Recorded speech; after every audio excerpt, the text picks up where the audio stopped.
Weather. Just look at this storm near Kim that we've been watching all afternoon, and it's been severe warned for several hours now. You can see that shelf cloud at the bottom. It's not a tornadic storm.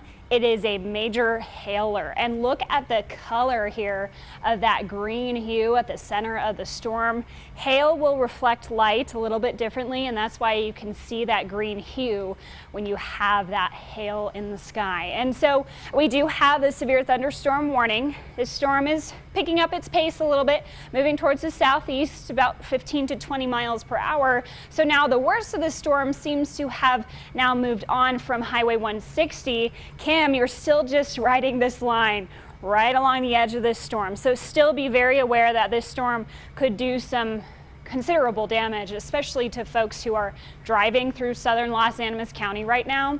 So we have this destructive tag, and that's why it's flashing, because we do have the potential for up to 3-inch in diameter hail from this storm. This storm does have a history of producing 2-inch hail, which is about the size of a lime, and a storm reporter did report that on the ground. Elsewhere, we have a couple thunderstorms between Monument and Castle Rock at this hour, but they have lost their luster a bit. They were severe warned just west of the interstate, and now they moved on and lost a bit of energy, probably because our temperatures are only in the upper 50s and low 60s there, so it's not quite as good of an environment as further south. Across the rest of the region, we don't have a whole lot going on. We do have a few scattered showers and thunderstorms, but we don't have widespread severe weather today. Part of the reason for that being, look at the cloud cover that this particular storm has created. So the Highway 50 corridor is just shrouded in the anvil of this really strong storm in Los Animas County. So that has stabilized the atmosphere a bit, which I guess that's our silver lining. The severe weather threat isn't really extending northward because of that cloud deck. But there is still some clearing here to the west, and that clearing and more sunshine and energy could lead to more storms later on this evening and tonight. So we do have a flood watch in place covering El Paso and Teller County and our northern suburbs of Denver and into Weld County, and that's until 3 a.m. tonight. And we do have this severe thunderstorm watch in place until 9 o'clock, but again, most of the storm activity is very isolated for the severe threat today. Now, we are looking at this storm in Los Animas County continuing, and it will eventually move into New Mexico most likely based on its current storm track. But we could have still a few lingering showers and thunderstorms in our area as we head into the evening. So as we head into the nighttime hours, we'll get a bit of extra energy from the jet stream, and that will allow us to still see some heavy rainfall from I-25 to the plains, and that will continue into the overnight. And then headed into tomorrow, 67 for the spring, 71 in Pueblo.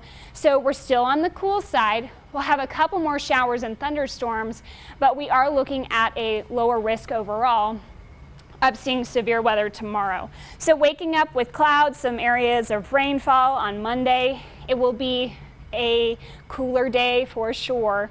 In the afternoon hours, more thunderstorms begin to spark up around lunchtime, and they'll gradually make their way further east, but storm motion will be pretty slow tomorrow, and that could lead to some heavy rainfall and flash flooding. So we're staying on this cool and stormy pattern for a few days, but we will eventually see the summer-like conditions return. So 60s for Monday, Tuesday, cloudy with storms. But then the 80s return on Friday. I'm really looking forward to a break in our weather pattern, some drier weather, and some time to get outside. That's seasonable for this time of year, so back to normal on Friday. And then next weekend looks sunny and hot. For Pueblo, we're in the 70s and stormy for the next few days with clouds. And then the 90s return for you by next weekend. So that's where we're looking towards some warmer temperatures and Father's Day weekend. For Canyon City, 70s for the next few days, cloudy, stormy. 80s return for the Wednesday through Friday time frame. And then the 90s also return for you next weekend. And for Woodland Park, a couple cooler, cloudy, rainy days, and your storm chances linger a little bit into the middle of the week, but we gradually dry out, warm up, back to the 70s. Andy?